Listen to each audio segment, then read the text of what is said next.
Hello everyone and welcome to another YouTube video. Richard Lewis here, and today I'm going to be talking about what seems to be the hot button topic for everybody. Everyone's chiming in about it and giving their 2 cents, and that is this idea that if we show player salaries, we're somehow going to combat a lot of the problems within esports. Now, I've had lots of people tweeting at me about this, like, why haven't you said anything? Why haven't you written anything? First of all, it's Christmas, motherfuckers. Like, let me enjoy some time to myself. Let me just have some fun. But of course, seriously, it's just I wanted to stand back on the sidelines and just watch how the various people present their point of view and how various people what's the way to put it, represent their own interests in all of this. Let's put it that way. So this all kind of started off the back of a Travis Gafford video. Travis is increasingly grasping to be more credible as a journalist. So he started doing these kind of videos that me and Duncan do, these kind of vlogs. I think he calls them Travis Talks or whatever. And he wanted to say that, basically a lot of players are underpaid. And therefore, if we had a database or some sort of mandate to show player salaries publicly, this would give players a better idea of their value, and they would be able to bargain and barter for better salaries as a result of this. Now, in theory, this is a great idea, something that I've talked about a lot in the past, and it falls in line with this American sports model. And I say American, a lot of people have said, oh, all sports show salaries. Actually, it's not true. There's a lot of a lot of sports that don't show the salaries, that it's hidden. For example, just this month, the Indian Premier League for cricket was talking about, should we make salaries public to try and stop all this financial corruption that we've allegedly got in the league. So it's not just a given that any sport's going to show the salaries of players, and certainly in the English Premier League, for football or soccer, if you're not from the UK,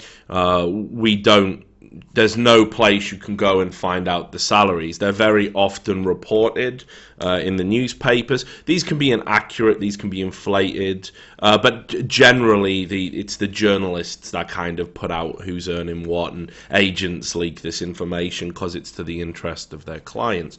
Anyway, let's focus specifically on esports. Now, for the longest period of time, one of the big problems that has faced players within esports is knowing their value. What am I worth? Okay, I'm the best player in the world at a game. What am I worth? Well, what we've usually done is we've kind of let it play out like almost an auction. You're basically worth whatever anyone is willing to pay for you. There isn't a prescribed amount. There isn't a amount that's set in stone that you're definitely worth. There isn't national average. There just isn't. There's not enough of us. It's too niche. So the player is basically at the behest of what they can kind of wrangle for themselves, and also what people are willing to pay.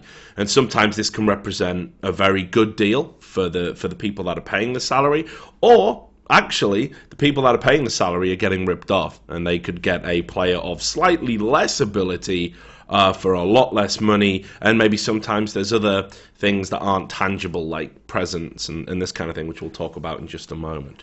But that's how it's always worked, that basically, in the absence of agents, in the absence of a players' union, in the absence of any numbers floating out there and us being knowledgeable about what a top player in a specific field is worth, you are literally, it's a gimme game. You got to grab what you can, when you can, as often as you can, and this is why there's this culture of better dealing in esports, where very often players will sign contracts, then they'll get told, you can make more money at our organization if you want, 3 months into a contract, and now they don't want to see out the year that they've just signed, and they desperately clamor to get out of it. Which isn't to say, players are entirely in the wrong in that instance. A lot of these contracts aren't worth the fucking paper they're written on, and a lot of organizations don't even pay the money that they've promised, or they under-deliver in other areas. The whole thing's a fucking mess, basically. It lacks any form of professionalism.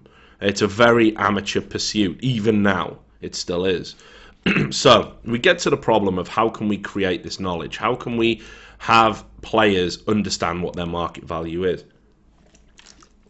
And the big proposal is that if you publish your salary, and everyone publishes their salary, and we're all happy and we all agree to do that, then you can look over at player X and say, well, he's getting this, and I'm actually better than player X, and therefore I should get more money, or I should certainly at least ask for a ballpark figure. Now, there's a lot of pros to this, definitely, and it's something I would advocate for, but it's not entirely a science that it's going to be entirely good.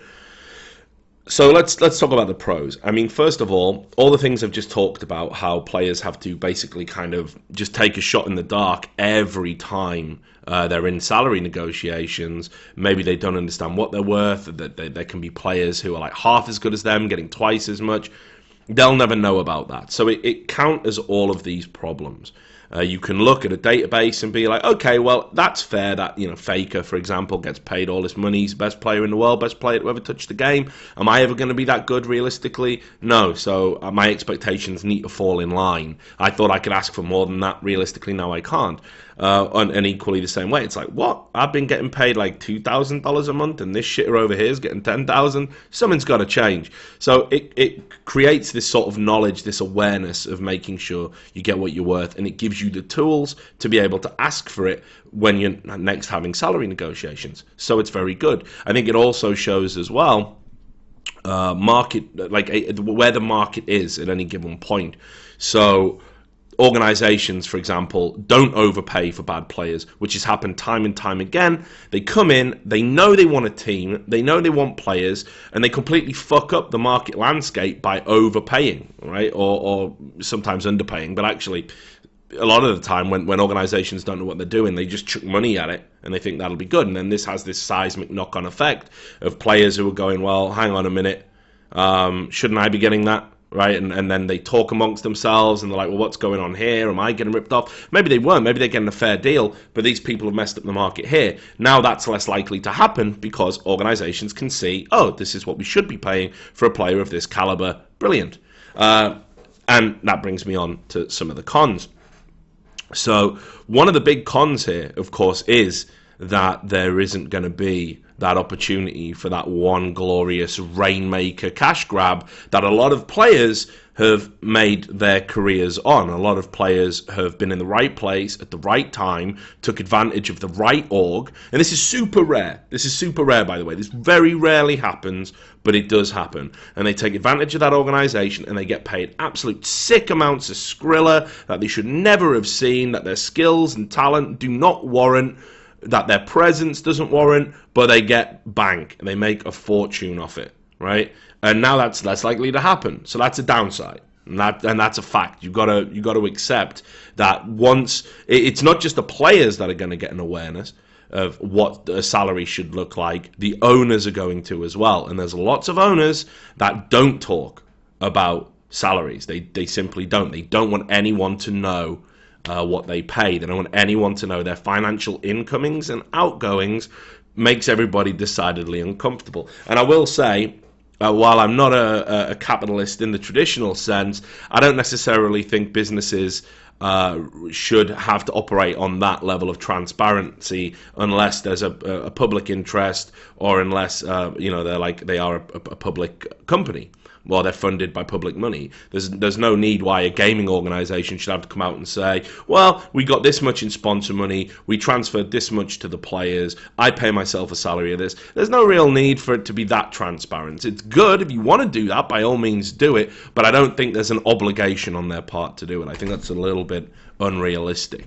So let's see how this debate has panned out now that we've kind of like set the scene. And people have come out and basically said this is going to be a good thing for the industry. Hands down, that's what we're going to do. And if we do it, it's going to fix all of these problems. So there's real-life examples that validate that point of view. There's been numerous sporting examples. There was a hockey player called Gordie Howe, he was one of the greatest players of all time, but he played at a time when contracts weren't open.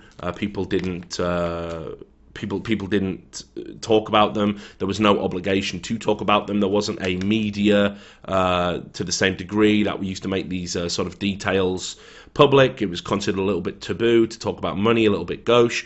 So as a result, he got massively underpaid throughout his career. And indeed, we can look at other sports and see there have been these incredible talents that actually they end up destitute and bankrupt very early on, or they never make the sort of money they should have made from their career, as a result of the fact that nobody was talking about money. Nobody was talking about how much it should be. So there's definitely real-life examples that point to this. But I would say that it's not, like I say, it's not an exact science that is going to fix all of the problems.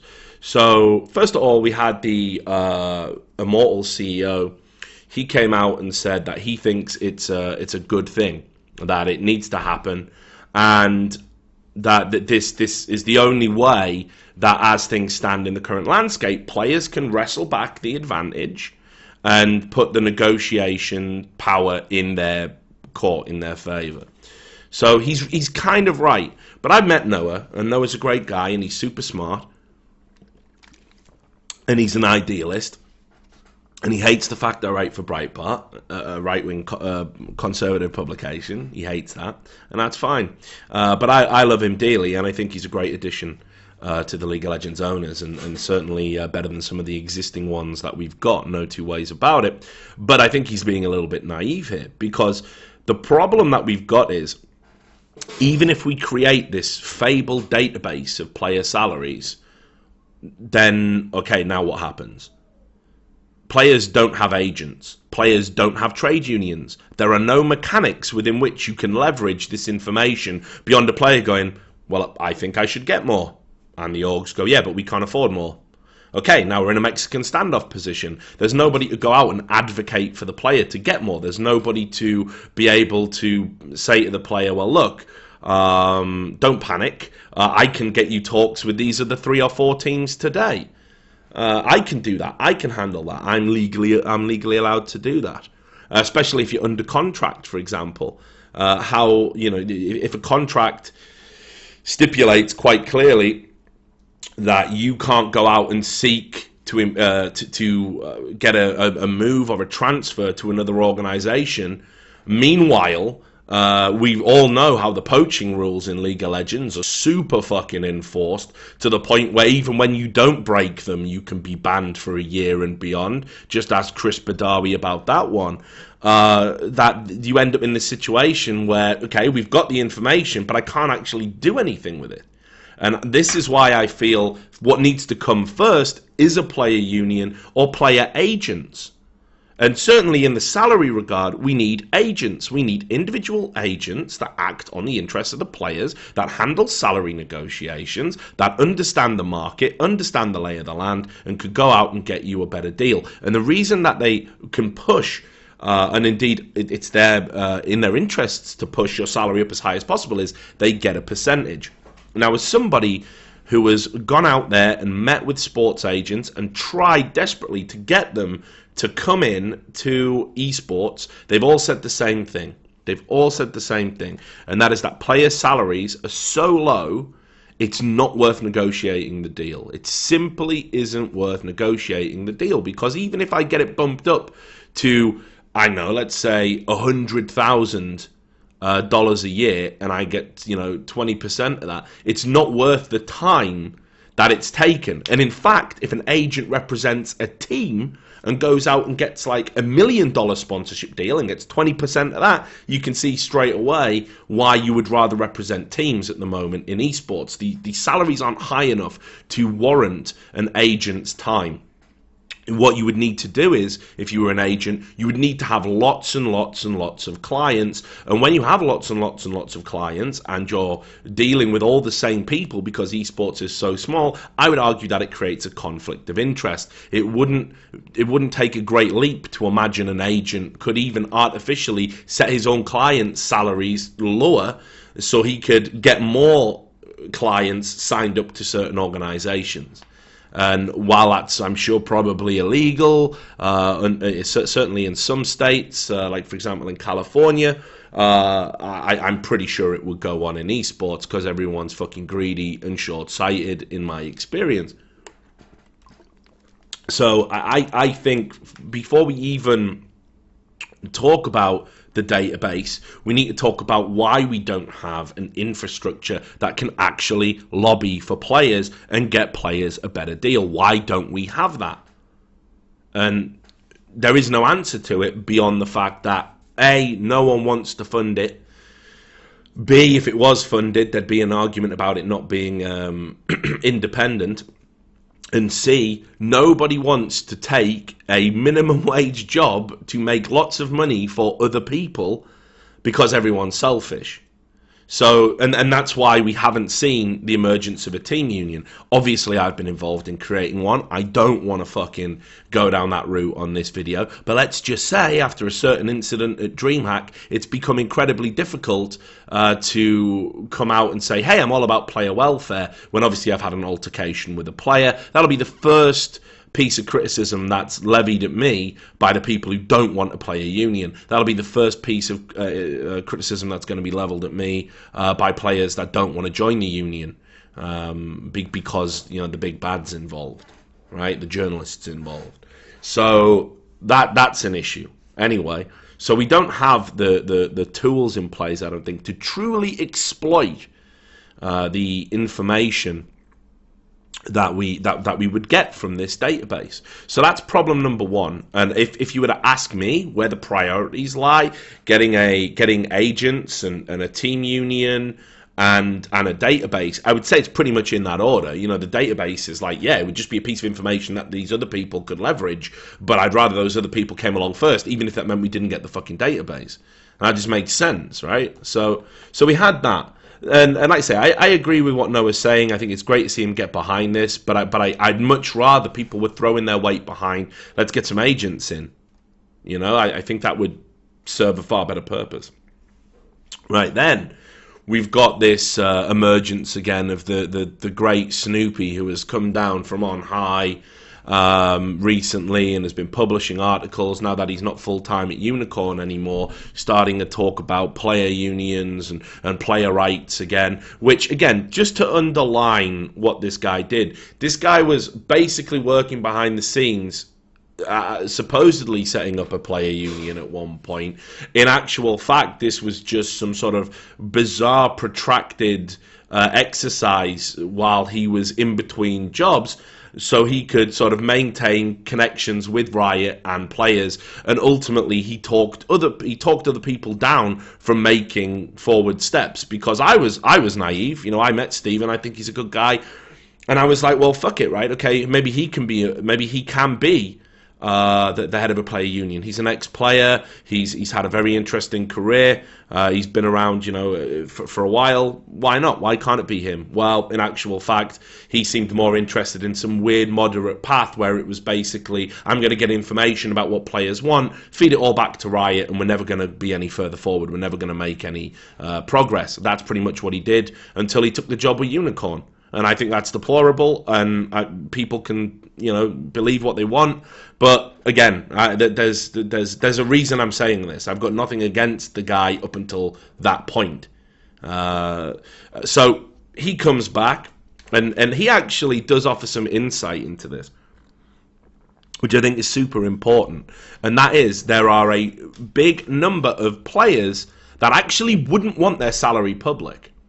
And again, it's super short-sighted and super selfish, but here's why. Here's why they wouldn't want it. First of all, you would find that there are a lot of players that actually are a little bit worried about their salary being used as ammunition for them. Now, Steven was one of the highest paid players in the West, and I think even he'd be the first to admit, despite the fact that he wasn't the best in his field, he made money that wasn't commensurate to his skills. I don't think that's an insult or a burn. I think if he was being honest, he would admit that. Now, as a result, he himself says, I wouldn't want people to be aware of the salary I was making. Because obviously it would, first of all, he's one of those rare examples of somebody that's getting more than market value, and that really overinflates the market, and everyone becomes super resentful about it. And players who are like, well, I am better than him. I should get more than him. I even have more social media presence than him. I definitely deserve more, and it puts everyone's noses out of joint. Team owners don't like it. Fans don't like it. And that's the key thing here. You guys out there will beat players over the head with the salary they make. I know you'll do it because you're fucking childish idiots. You'll definitely do it. If a player makes money that you don't believe they deserve, in the same way we see it in mainstream sports, £200,000 a week for that, Wayne Rooney, and you can't even run for 40 minutes, you fat cunt, right? You hear that, right? So obviously, what's it going to be like for League of Legends players? And a lot of players are super fearful about that. They don't want their salary public because they don't want an extra piece of ammunition being fired at them if they have a bad game. That's a fact. And as I said, it can make somebody desperately unpopular among their peers if they feel they're getting way more money than they deserve. Now, that brings me on to something that nobody seems to have talked about thus far, and I can't believe this has been fucking overlooked, because it's such an obvious point. Now, the amount of salary that you make in a team, traditionally in esports teams, when you sign 5 players, they all get paid the same. And that's something we've just traditionally done in esports, and we've justified it by, oh, well, you know, everyone plays their part, and if you replace one player, maybe it's not as good anymore, and all of this, like, hand-wringing bullshit, when you can clearly just look at one player and be like, okay, well, he deserves more because he's the guy that top frags, or he's the more skilled player mechanically, or, you know, it's insane that we fucking insist that everyone makes the default. And this is only recently has this been changing, by the way. So that's how it's always been. That's always been the traditional way of doing things. And do you know what? The other thing that we say is, we go, oh, well, we have to pay them the same, because if one player was making more money than the rest of the team, they'd all hate him. And I've heard that excuse made by team owners, by players, by fans. Okay, just 2 fucking words for you, by the way. Lionel fucking Messi, like, what, does he have to get paid the same as everyone else at fucking Barcelona? Some little trainee scrub that comes through and gets to play right back for 8 games. Yeah, he gets his championship fucking medal at the end of the season. Should he get the same as Lionel Messi? Should Lionel Messi get the same as him? Obviously, your salary should be commensurate to what you bring to the fucking table. And anyone who thinks otherwise is just retarded. I don't know what else to tell you. Right? So obviously, that the argument that we have to pay everyone the same in a team is ridiculous. But it's an argument that is frequently made, and that is frequently what happens. And I've talked to players individually who are like, you know, this guy doesn't even, you know, he doesn't work. Okay, you talk to like an in-game leader. In-game leader does all the strats. He's got to like, you know, fucking do all the tactics and lectures, and here's the videos, and make sure everyone turns up to training. Sometimes they even arrange scrims. They do all this extra work, and they're getting paid the same as a player who just turns up, plays his games, drops a 30 bomb, and scratches his ass. He's like, fuck it, I can drop 30. Well, should the in-game leader get more? Does the star player get more? What's important here? This needs to be set and dictated to by either agents who understand market forces, or by the organizations themselves that have an idea commercially about what they want to embrace. So what I thought was interesting was Jonathan Pan from Team Ember, or just from Ember, part of Team Elemental. They were like obviously wanting to capitalize on this salary publicity, salary madness. Everyone's doing it. And I suppose this is a good junction to just bring that up, by the way. A lot of these people are just using this issue to synthesize relevancy. They don't really care about what we end up with at the end. They just know, hey, I can get noticed. I saw the guy from Tracking the Pros, which is a fucking website that like shows you what builds people are using in solo queue and shit, and how well they're doing, say, oh, well, I'm going to create the database. Here it is. What the fuck? It's not even, there's no synergistic relationship there. But it's just a way, like, oh, maybe I can get some traffic. Here's my front page Reddit post. People don't give a fuck. People don't care. There's so many people that are using this just to be like, hey, look, here's some traffic, here's a YouTube video, I'm doing this. I'm waiting until it fucking died down so I can't get accused of chiming in. Right? And this Team Ember post, there was a lot of bullshit in it. We believe that better humans become better athletes. And then it goes on to talk about how they analyze and give you the tools to compete. I don't even understand what that fucking means, to be fair. Better humans become better athletes. What the fuck does that even mean? What are we talking about here? Eugenics? What the fuck? That's a ridiculous statement. So, anyway, they talk about how they're like fostering talent and they believe in transparency and how great they all are. And then they reveal, obviously, the players' salaries. And you can see they're all different. They're all different. You've got, Glebe at the bottom end. He earns the least. And then you've got Golden Glue, who earns the most. And they show their bonus schemes. They don't break down what the bonuses are or how the bonuses are measured. But, whatever. Most sports salaries are actually quite complicated. It's not just you get paid this per week. It's that you get a base, and then you have all these additional, win bonuses, where you finish, trophy bonuses. Having seen the breakdown of a sports salary, it's way more complicated than. And then sometimes you get, how many games you play, things like this. So it's a lot more complicated than what we get in esports. But anyway, so they reveal it, and then after they talked about that, that they proved my point, and that is that after it was with this information being public, some players will come to them and be like, well, why aren't I getting paid as much as that player over there? And they've had to say to them, well, you don't get this much because this player does this, and this. This is the statistical rationale. But why we pay these players what we do and why we don't pay you that amount. But straight away, you can see how it caused this weird inter-team friction. And that's because it's pushing against the traditional idea that, hey, there is no I in team. Right? Well, there is a big fucking I in team if you're way more supremely talented than everyone else in your fucking team. If you're the reason that you're winning games and everyone else in the team is literally just there to support you, you're the godlike talent, and this happens, then you should definitely get more money. And anyone who says otherwise, again, let's say, idiots.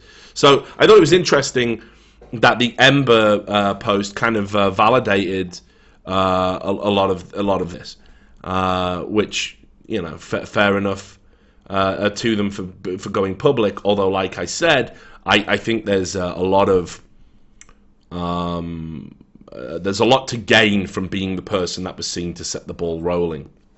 Also, just want to point out that the Ember salaries are massively above market value, particularly for that team. But obviously in Challenger Series, we've still got players that weren't even making a salary playing in Challenger Series, that were just literally living in a house, getting food allowance, getting their rent paid, and that was it.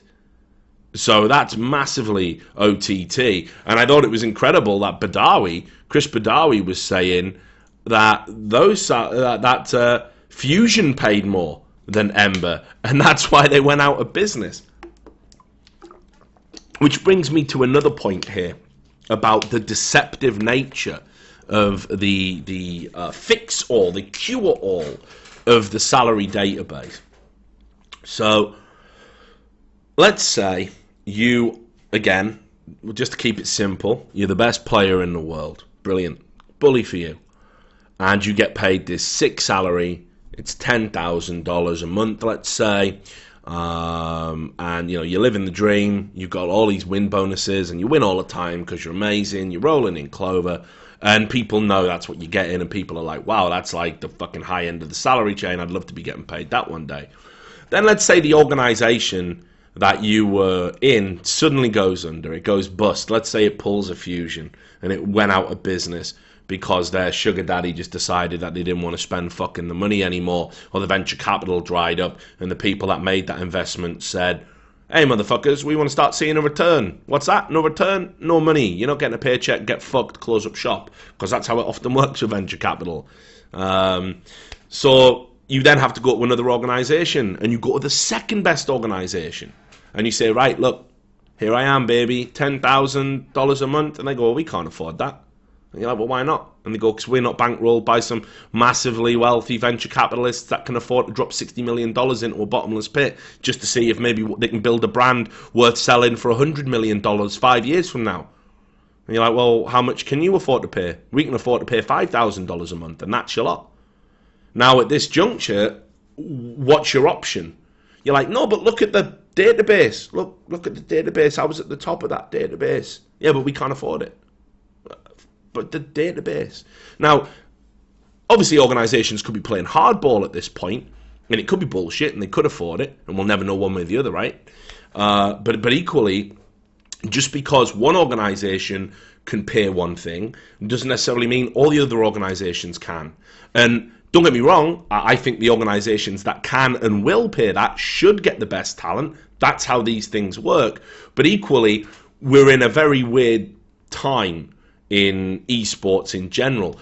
We're starting to see record levels of investment. We're starting to see the move away from millionaires. We're now moving into billionaires coming into esports. We're moving away from the rich independent sugar daddies who've got savings, who made their money in businesses. We're now talking about real, genuine venture capital groups and conglomerates who can way outspend everyone else. One of the hilarious things about all of this is you've got all these traditional esports orgs who have made millions from their position in esports, and they're turning around and going, it's just not fair, all these venture capitalists coming in and increasing the market and paying all this extra money. It's just not fair. It's going to skew the market and we won't be able to compete. Those guys didn't give a fuck, by the way, when they were crushing all the small organizations, because they had all the money in the bank and they had all the sponsors. Yeah, I'm looking at you, evil geniuses. No one else in North America could get a fucking sponsor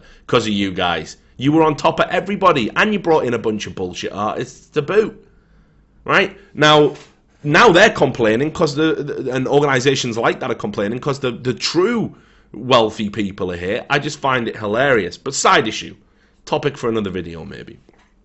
So what you have to realise is that organisations probably can, in some instances, pay more. Even the ones that are paying the top amount probably could afford to pay more, but they don't. And some organisations are paying literally as much as they can. They're at bursting point, and if they went a little bit further, a little bit beyond, they'd probably go out of business. So again, the database, the numbers on a page itself do not necessarily fix the problem. Players can find out what they're worth, but what does it matter if no one else can afford to pay it? If the only people who can afford to pay it are the people you're already bound to, your options are pretty limited. The database isn't going to necessarily fix that problem. And again, this is the intangible part, and we didn't talk about this earlier. We've talked a lot about salary and skill. A lot of the time, salary has very little to do with it. In fact, I've been a manager of organisations. I know not a lot of people know that, but I've managed multiple organisations, and every sizable sponsor I've ever had said that winning was a secondary concern. Being the best was a secondary concern to them. What they wanted was exposure. What they wanted was presence in the market. And for example, I had a very sizable sponsorship deal back when I was manager of a team called Z-Board. The Z-Board keyboards that you see for like World of Warcraft and stuff. And they used to tell us, go to the event, try your best, but party, have a good time, take loads of photos with the gear, and upload it to the website. And that's all they really give a fuck about, because we were like a little bit rock and roll, you know? They didn't care about winning. So the idea that when it comes to players, it's all about what you can do on the server. It's all about how much, how you can influence games, and that should be the salary. If you've got a great personality and it shines through, and you're really good at managing your social media, you've got a YouTube channel, you've got a popular stream, you've got hundreds of thousands, 500,000 people following you on Twitter, you've got a super popular Facebook page. It doesn't matter if you're not as good as like maybe another 10, 15 players. You're in a position to command a way better salary than any of those people. Now, is that fair? I don't know. I guess it depends on how you measure it. But again, the database, were it to exist, would raise a lot of questions. And those questions principally would be, why does he get paid so much? because he's a bad player. And players would think this and not necessarily take everything into account. So I think that's something else we need to be mindful of. It would definitely raise some issues. It would definitely create some problems. Now, I guess because I've made a few contrarian points, as is my wont, it might sound like I'm against the idea as a whole, and that's absolutely not true. I would definitely like this to happen. I hope everyone can enter into the right spirit of things, and let's get this going. I don't necessarily want Riot or any company that has a vested interest in maybe fixing salaries to be the sort of gatekeeper of this information. I think it needs to be done and audited and checked independently to make sure people aren't lying. And because one of the other things, again, that we're talking about here is how's this information going to be verified? I mean, if a player can be contractually told, don't tell people what you earn, it's against the terms of your contract, then I'm pretty sure they can be bullied or strong-armed into lying about what they earn. So this needs, and again, if that's the case, that makes the whole exercise redundant. So it's got to be audited, and it's got to be audited independently. Now, I saw Rich from H2K. That's the CEO of the organization H2K. And he's somebody that I always had a lot of time for. We had a falling out recently. He threw me under the bus for some reason by posting logs. I find it interesting that I get accused of burning sources all the fucking time, which is a lie, and it's never happened once. But it's this myth that has propagated because the League of Legends community are idiots. And they just repeat their idiocy in an echo chamber of stupidity. But this guy publishes fucking logs between me and between him and a fucking journalist, a private conversation, and nobody gives two fucks about that, actually, which is great. Okay, cool, nice double standard. But so we had a bit of a falling out. We haven't talked since then, but I've always had a lot of time for him. I've always found him to be one of the decent guys. The Svenskeren thing was really uncharacteristic, I thought, and I think with all of this, we're starting to see a darker side. I don't know if he's under more pressure because H2K have all this investment now. Maybe they're under a different kind of pressure and he has to behave in a different way. But I found some of his comments a bit concerning, and I'll read this. He said, well, when asked on his Ask FM, how do you think the LCS landscape will look like 1 year from now in terms of EU and NALCS? He said, not sure if it will be at the end of this coming year after, but multiple NA orgs will pull out when they realise they're not making a return on their huge investments. The market is not ready for 10 teams to try and generate huge fan bases, and when you consider that only a few will be successful, yet all are pumping crazy money into it, something has to give. Non-endemic sponsors will come in fairly heavily, but it will still not be enough to sustain all these NA business plans, which are predicated on overpaying for average players with minimal reach.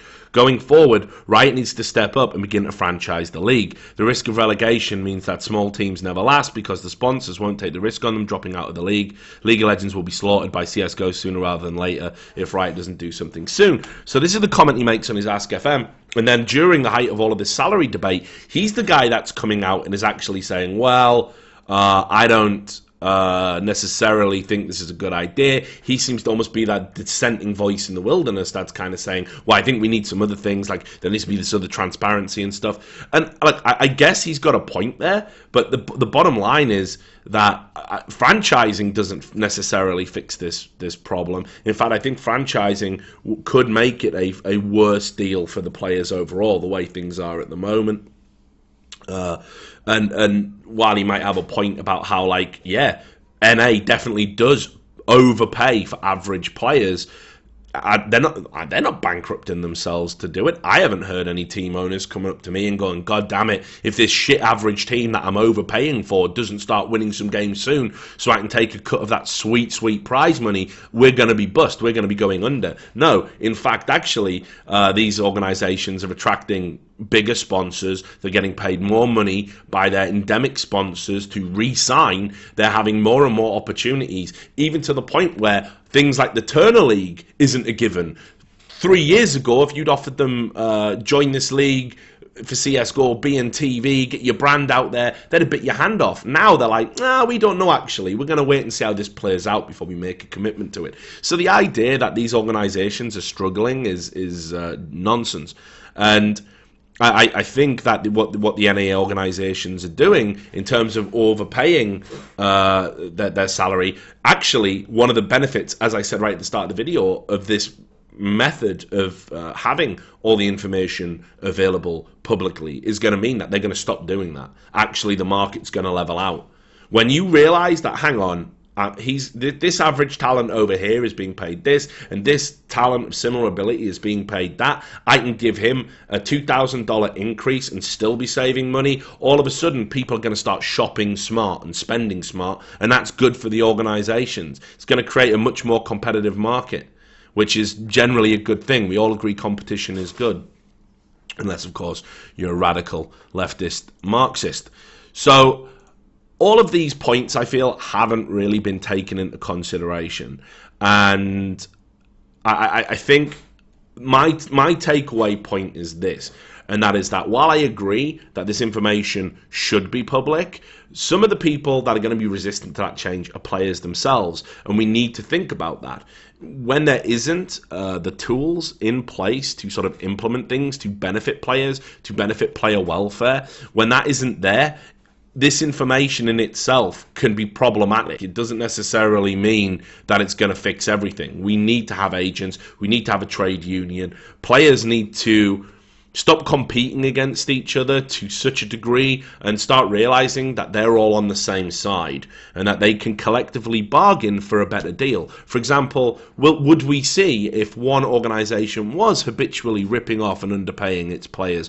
Would we see some top players or a group of top players strike in solidarity to get them a better deal if perhaps they shared some sponsors or something like that? Would we ever see that? Well, I don't really know, and probably not.